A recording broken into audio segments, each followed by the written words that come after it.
We have a special treat today. I just purchased this 1962 Gibson Les Paul Standard, which actually in 1962, the Les Paul was changed to the SG shape, the devil horns.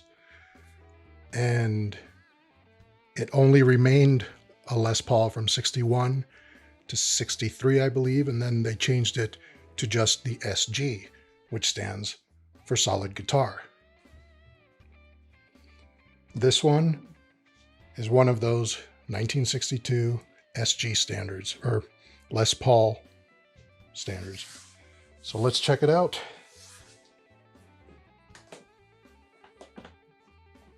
Oops. All right. And there she is. Beauty. She's not 100% stock. This Bigsby was added back in the 60s when this was purchased, so it's still of the era. But it looks like this bridge is different. I have not removed the pickups yet to figure out if they are PAFs or what they are. And I haven't opened anything up yet, so I have no idea if the electronics have been untouched or anything like that. I believe the tuners were changed at some point. Well, let's have a slightly closer look here. Here's the body. Look at that beauty. She does have the patina. You can tell there's cracking in the finish. A lot of dirt, you know, stuff I can clean out. The pickups, you can tell, kind of old. And then the headstock, see if I can do this.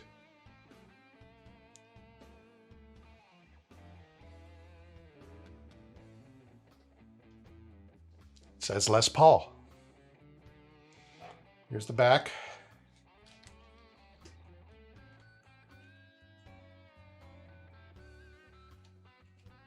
It's definitely some dings, scratches. This is an old guitar. So we are going to take her apart and see what she's got inside.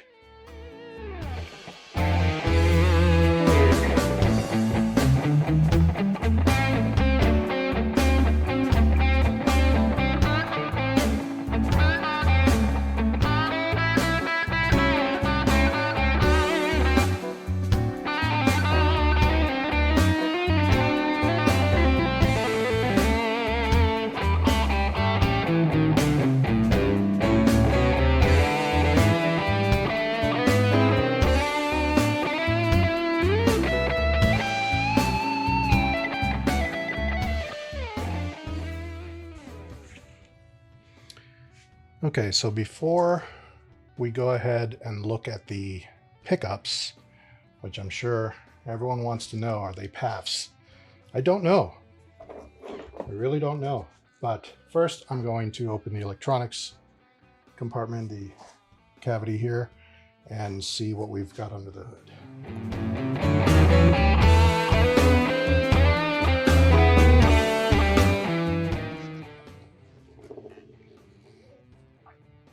Oh, look at this. This is the name of the owner, the previous owner. Look at that. He's the one who bought it in the 60s. All right, let's have a look. Well, this looks pretty to the period. It looks like it's got the orange caps. I really don't know exactly all the parts, but this looks legit to me.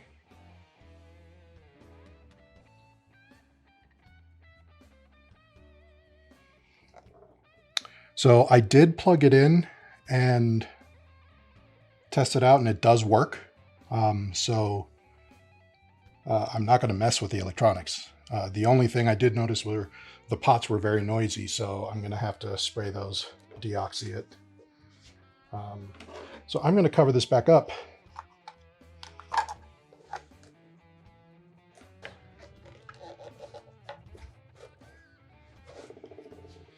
Now the important part. All right.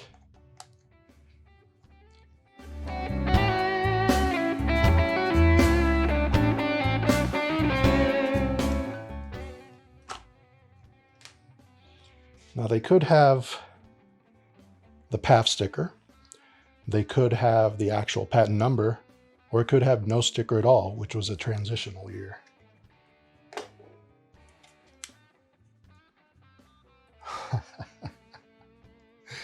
You can't see it, but that, my friends, is the patent applied for sticker. These are PAFs from 1962. Yes, that is very good too. Well, at least this one is. Let me try the other one. But I would venture to guess it's probably the same. Although, to be honest, I've heard that they sometimes even mixed the different ones in the same guitar at the factory. Now, the thing is, they're all the same. They're exactly the same. It's just whether it has the patent applied for sticker, the actual patent number after it's been accepted, or no sticker at all. And getting the patent applied for stickers is what you want.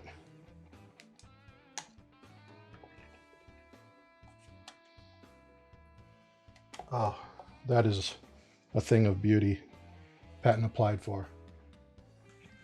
So that's great news. These are real PAFs.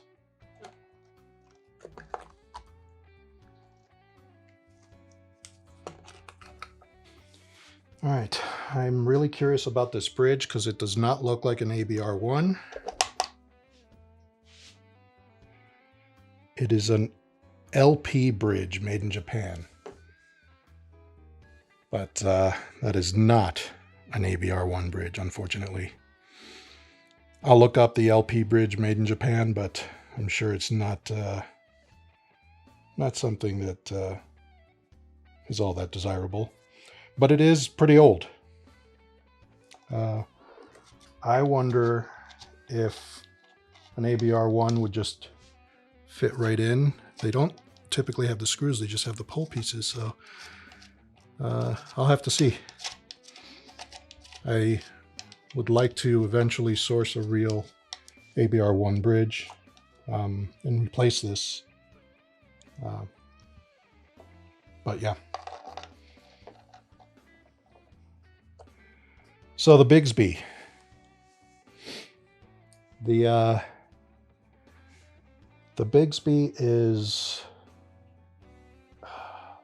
It was replacing the original tremolo that was on this guitar, which the standard in 1962 was to put a sideways vibrola on here. So it was the big metal piece that covers all the way up to here.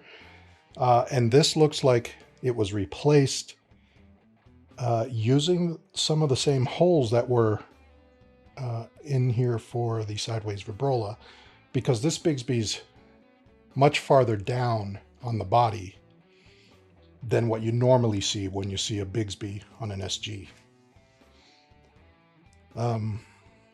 So the Bigsby is better than the sideways vibrola. However, it's not to spec. It's not factory spec. So who knows in the future if I decide to, totally restore this to 1962 exactness. I would have to buy a sideways vibrola, but I don't know that I'd be too happy about putting it on. For now, I think I'm going to make the Bigsby work. The bridge is definitely the weak spot here, I believe. Okay, well, the bottom line is this looks to the period. The pickups are absolutely PAFs with the PAF sticker. The neck is pretty worn. The frets are very worn. You can see grooves in every fret, but it's a player guitar. It was played for years. And the fretboard definitely needs some work. I don't think I want to refret this, but these are really bad. I don't know if you'll be able to see. But you can see grooves.